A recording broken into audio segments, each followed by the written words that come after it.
Hello everyone, it's me again, Burntam DIY TV. Panibagong araw at panibagong vlog na naman mga ka-DIY. Sa araw na to, nandito ulit tayo sa KRY 200cc natin at meron tayong bagong ilalagay na performance parts dito kay 3D. Ayan, pero bago natin tuloy ang video, nais muna natin shoutout ang KRY Nation sa Mindanao at syempre yung KRC, KRY 150 to 200, yung group page natin sa FB at syempre Anolos Vlog. Paki-subscribe na rin sa YouTube channel niya at follow niyo yung Facebook page niya. Yan. Shoutout muna natin yung mga tropa natin na nagpapa-shoutout. Alin Charles, yan. Darwin, Ryan Sabangan, Ryan Tamundong, Marcos Carwas ng Bawang La Union, Aldix or Mark, Alan Di Guzman, syempre. At yan, balik na tayo sa topic natin para hindi na tayo magtagal. So, may ilalagay tayo na oil cooler dito kay 3D kasi mahilig tayo mag long ride. Maganda yung performance ng makina, kakabitan natin siya ng oil cooler. So bago natin maikabit yun, at tanggalin natin yung upuan, tanggalin natin itong mga side fairings dito lahat, at syempre iangat natin yung tangke. Para sa ganun mailagay natin siya dito. Halika, kita ko sa'yo. So ayun mga ka-DIY, ito yung mga gamit na kung saan ito yung mga ilalagay natin. Itong oil cooler na to ay galing sa Yamaha Miosol natin na naka big valve 160cc, SPS brand from Thailand po yan. Yan, SPS Racing, nasa 6,000 to dati. May kasama na rin siyang braided hose na dalawa. At ito yung ilalagay natin na head cover dyan sa makina natin na pinagawa natin o in order natin kay Lodi. Yan, Lodi Maverick Dirt Bike Shop, shoutout natin yan sa may Mindanao. Sa mga gustong magpagawa o bumili nito, PM nyo lang po or DM nyo si Boss Lodi Maverick na. Tapos ang ginawa niya pala dito mga ka-DIY, actually ito po, pakita ko sa inyo. Naka banjo bolt po ito. Ito yung original niya mga ka-DIY. Ganyan po yung itsura niya. Ayan. Tapos nakalagay siya dito. Yan yung dati niya. May in-improve na kasi tayo dito. Tapos nakalagay yung nut dito sa loob para hindi siya gumalaw-galaw. So, yan ang pinagawa niya, ganyan po siya. Tapos ito pinagawa ko na to. Ang purpose nito, kaya naka-banjo bolt to na ganito, para lang sa ganon, ikaw na yung mismong bumili ng hose na kung saan tamang-tama lang yung ikakat mo na size niya, usukat niya para sa fittings niya. Kaya lang, ang gusto ko kasi mga ka-DIY ay hindi na ako bibili ng hose, hindi na rin ako bibili ng clamp at itong banjo bolt para menos gastos. Gagamitin ko na lang kasi ito na galing sa Mio ko. Pakita mo, ito na lang yung gagamitin ko. Tapos meron na rin to na size 12 na dalawa para dito. Yung mga gagamitin natin, ito tatanggalin ko na lang to or tatakpan ko ng hose or tatanggalin ko, papalitan ko ng bolt para sarado na to. Ang purpose lang namin kasi nito mga ka-DIY, yung oil pinapalamig niya tapos binabalik niya dito. Yan nilalagay niya dyan para ma-sprayhan niya o malagyan niya ng langis yung sa may valve, yung mga cams doon. Okay, so yan, pinalagay ko na to sa shoutout pala natin na nagpa-retreat tayo kay Boss Obando dyan sa Obando Machine Works sa may Perez, tabi lang ng Solid North, tabi ng Skygo. Yan, pinagawa natin sa kanya to, nasa 200 to pero binigay lang niya sa atin ng 100 pesos. Maraming salamat sa inyo, Ubando Machine Works. Ayan. So ito yung sinasabi ko mga ka-DIY, dito natin nilalagay. Tara. Ayan, dito natin ipipwesto yung oil cooler mga ka-DIY. Dito talaga yung nakalagay dapat. Actually yung iba nilalagay nila na oil cooler dalawa, isa dito at doon sa kabila. So ang pwesto nitong oil na hose na to dito. Patong nyo dyan. Ayan. Tapos dito siya, hindi ka dito yan, nakaganyan siya dyan. O, diba? Gandang tignan kasi braided hose. At the same time, ang kagandahan dito sa braided hose, kahit na ikakat nila yan, mahirapan sila. Unlike doon sa yung ordinary hose, madali lang maikat yun kung may gunting sila hose. Kutsilyo, i-slice lang nila ito, medyo mahirapan sila. Kaya ito ang nagpapatibay dyan. Okay? Pero hindi ko option nyo lang ito mga ka-DIY kasi pagka bibili ka ng oil cooler, kadalasan talaga may kasama na siyang hose. So kung ganyan yung project mo, hindi mo na magagamit yung hose na to kung ganong style yung gagawin mo. Kaya pagka malikot yung pag-iisip mo, improve mo na lang kung ano yung nabili mo. Okay, so ganyan siya, dalawa yung ilalagay natin. So kaya natin tatanggalin to kasi kailangan na maiangat natin to kasi hindi rin natin to matatanggal yung head cover apat yung tornilyo niyan mga ka-DIY, tatanggalin natin to. Kailangan na maiangat natin to para matanggal natin to. Itong ano natin, oil cooler natin ay apat. 1, 2, 3, 4, 5. 5 pala yung rows niya. Yung iba hanggang 6. Sa reader, 6 eh. So ayun mga ka-DIY, yung gagamitin pala natin ng mga tools dito. Itong size 12 para dito yan. Sa bolt. Para dito. At syempre, meron tayong mga T-socket na size 10, size 8. At itong 10mm o 8mm na Allen wrench. Para, kasi may mga added post po tayo. Ayan, para pwede ito sa brick hose, pwede rin to, pwede rin sa sa oil na gamitin to mga ka-DIY. Ito mga spare ko na lang to, pinagamitan ko doon sa Mio ko kasi hindi lang po ito ang binablog natin, may Yamaha Mio Soul pa tayo at ibang mga sasakyan na binablog natin. So ayan, tara, umpisa na natin, tanggalin muna natin to. Yung bolt nito na tatlo dito, so 6, 6, labing dalawa yan. Okay, ito muna, tanggalin natin. Okay. Maganda nga mahilig mag long ride dyan. Para sa inyo to. Kasi pagka mga ganitong makina na, kailangan talaga yan na lagyan natin ng oil cooler, lalo na pagka malalayo. Nag-north loop tayo. Walang yung makina na kasi ito 200cc above. But although, hindi naman siya priority kasi forced air induction naman po yung nagpapalamig dito. Tatlo lang po, tatlong klase po kasi nagpapalamig ng makina ng motor. Una ay yung itong air induction, forced air induction. Hangin lang po pag tumatakbo ka, yung pwersa ng hangin na papalamig. Pangalawa, oil cooler. Pangatlo, water radiator naman. Okay? So yung tatlo na yan. Alam mo, i-improve niya. Yan, tanggalan natin to. Yan, tinatanggal na. Tapos babaklasin na natin yung fairings mga ka-DIY.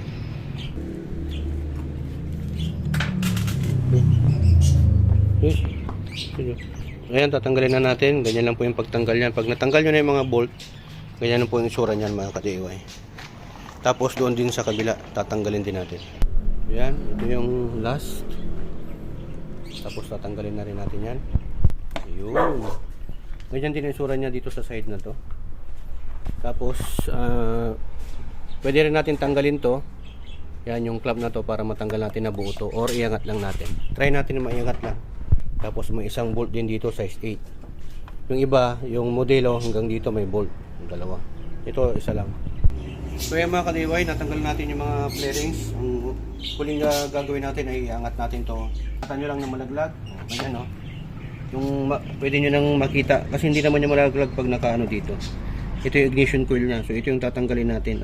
Size 8 din po yan. Okay? Ito lang medyo matrabaho kasi ang daming flarings para matanggal mo itong heat cover. Kasi papalitan natin to. Ang gamit tayo ng size 8 na wrench. Clockwise po yan. Ganun natin clockwise po. Pag pahigpit po ito, counterclockwise. Yan. So ganun natin. 3 piraso lang po ito mga ka-DIY. Pati doon sa kabila. Yan. Hindi natin tanggalin para sa ground yan. And tapos dito. Medyo masikip lang to. Usod na ng konti. Okay? Ayan. Tanggal na ho. Medyo pupupupot yun. Ayan, ganyan lang po ang pagtanggal. Pagka nag-tune up ka or mag-tune up ka, dito lang din po ang tinatanggal pag i-tune up po itong intake at saka exhaust. Okay, may separate videos tayo niyan kung paano mag-tune up. Ayan, ito yung sinasabi ko sa inyo mga ka-DIY. Nandyan yung cams at ito yung bulbs. Bulb spring po ito. Ito yung topic na kung saan ito yung tune up. Pagka masyado ng magalaw, yun yung nagkukus ng ingay. Dapat may tamang sukat lang to. Sa manual, 5mm lang to. 5mm, 5mm. Pero ang tune up na ginawa ko dito, yung exhaust 10mm, yung intake 8mm. Okay? Ito yung push rod. Push rod type po ito, hindi po to time engine. Ito yung push rod nya kasi babaw. Malakas yan sa akyatan. So yan, gagamitin po natin tong nya, gasket nya. Ingatan po natin na masira. So, gamit din tayo, mag-ready din po tayo ng gasket maker. Yan, palitin pagka nag-leak na dito mga ka-DIY. Ito yung pinapalitan, mura lang naman to, repair kit. Maghan. So ayan mga ka-DIY, i-confirm natin, ito yung stock na heat cover. So kung mapapansin nyo, mayroon din po siyang nakaabang talaga for oil cooler. Ayan, dito dadaan yung langis. Yan po yung mag-i-spray yan, oh. May mga butas, 1, 2, 3, 4. Same lang din po dito, may mga butas din po yan. Okay, kaya lang ang ginawa ko, binaypas ko na dito ko na ilalagay yung isang hose instead na dito. So ang gagawin natin, tatanggalin na lang natin to at ilalagay na lang natin tong tornilyo nitong stock. Okay, so ayan, intended or nakaabang na for oil cooler.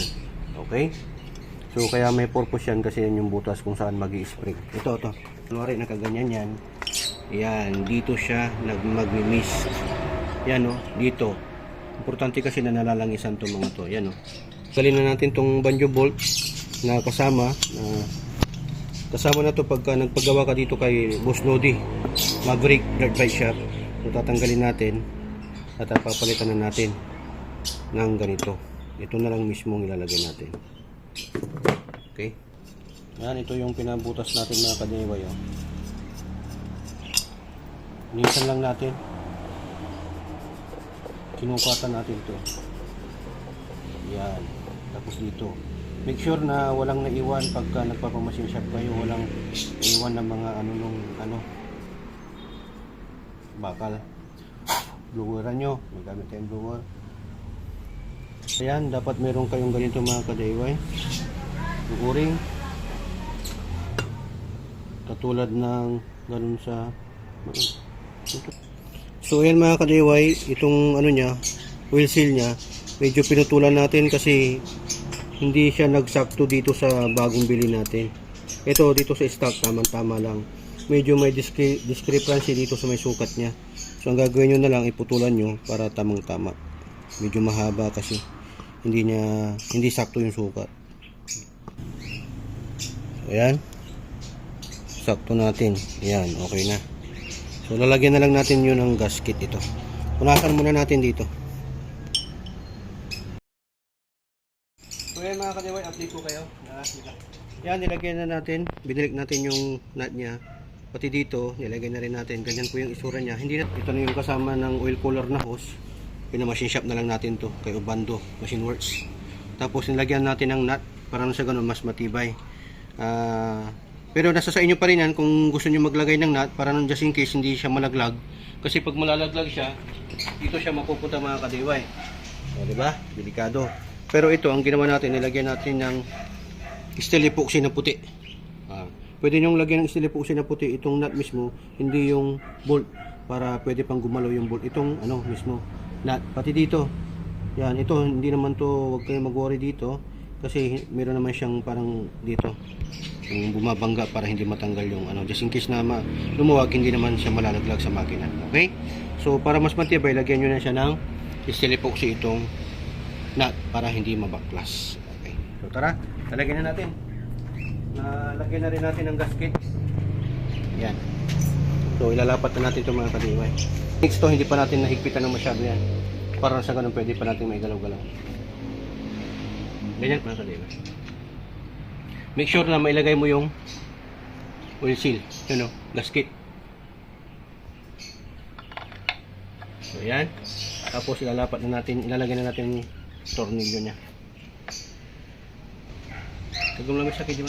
So yan, hinihigpitan na po natin yung tatlong size 8 na bolt nitong head cover mga ka-DIY. Dapat po tama yung lapat niyan, even po dapat yung panghigpit nito.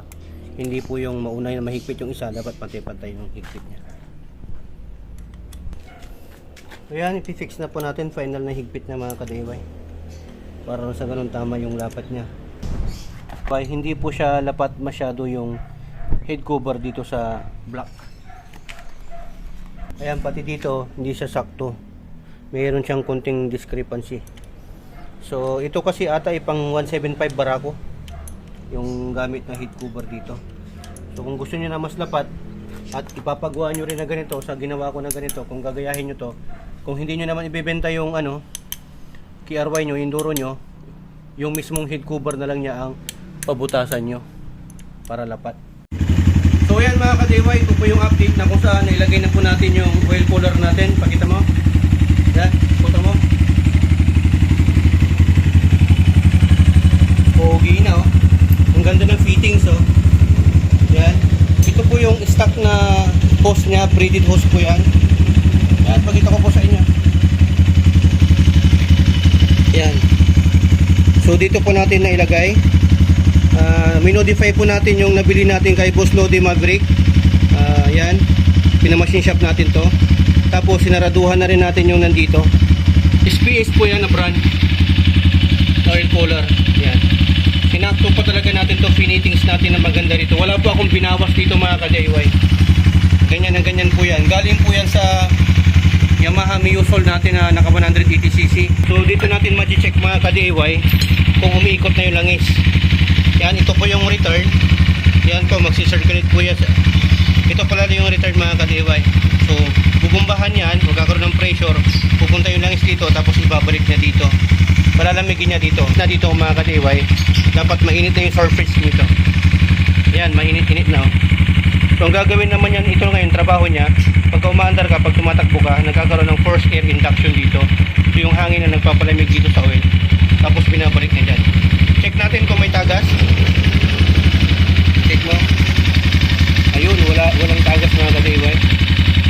Yan, dapat sinecheck mo yung tagas dyan sa dito. Tapos yung sa ano natin, oil seal natin, ito pinakabit natin ng sealant. Tapos dito, check natin kung may tagas, wala. Kung ano yan, i-retighten nyo lang po mga ka-DIY. Check nyo every month.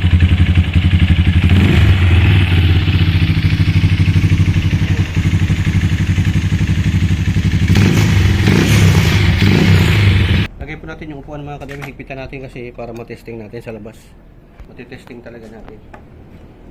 Para ma-check natin yung tagas. So, lagay natin yung upuan para may upuan tayo. Mamaya na natin ito higpitan. Okay, ito muna natin. Tingnan natin.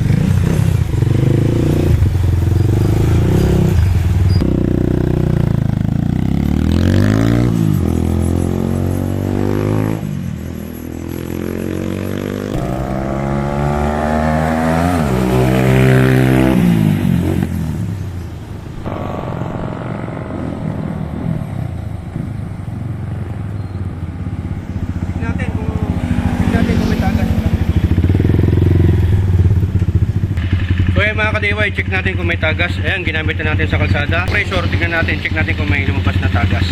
Tara. Ayun, yung dalawang dito, wala naman. Tapos yung pangatlo doon, okay naman.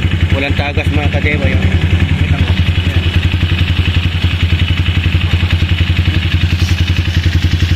O, diba? Wala. Dito, wala rin. Dito, wala rin.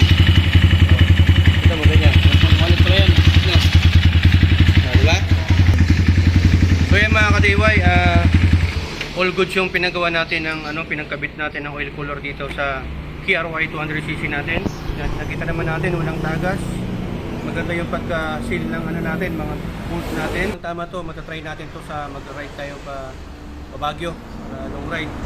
Check natin kung at least po yan, higpitan lang naman natin yan. Kung sakaling tumagas siya, higpitan lang natin o lagyan natin ng tiplon. Pwede rin tiplon, okay, di ba? So yung clearance na dito, kabit na lang natin mamaya, hindi na natin pakita sa inyo. Madali na lang naman yun. Ang pinakita namin sa inyo ng proseso kung paano maglagay ng oil cooler. Kaya may natutunan na naman kayo sa vlog content natin sa araw na to kung paano magkabit ng oil cooler dito sa KRY 200cc natin. At syempre, huwag din natin kalimutan. Analos Vlog, dahil dito sa HPT, natuto ka na, nakatipid ka pa dahil sa HPT, sharing is caring. Sharing, ayan, ingatan po kayo sa pag-DIY dahil dalawa lang po ang meaning dito sa HPT. Do it yourself at destroy it yourself. Maraming salamat. Tugat ng Glory and Burn Tax. Sign out. So ayan mga ka-DIY, maglalagay tayo or magdadagdag tayo ng oil dito sa KRY 200 natin kasi nagkabit tayo or nag-modify tayo ng oil cooler. Naglagay tayo. So iikot yan.